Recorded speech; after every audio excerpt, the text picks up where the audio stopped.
Today, let's begin one fresh new module that is about fact and dimension tables. We'll be starting off with star schema, the basics of it.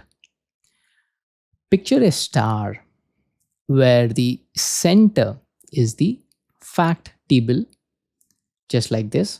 The fact table, the center, holding numbers like the sales, revenue, and surrounding points, the dimensions. These are dimensions table, right?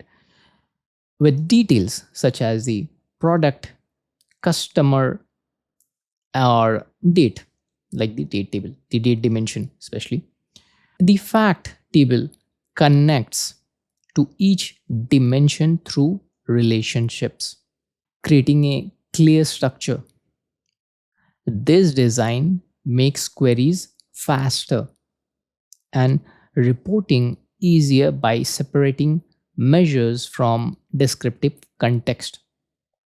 Star schema ensures data models remain simple, efficient, and intuitive for analysis. Let's meet in our next lecture.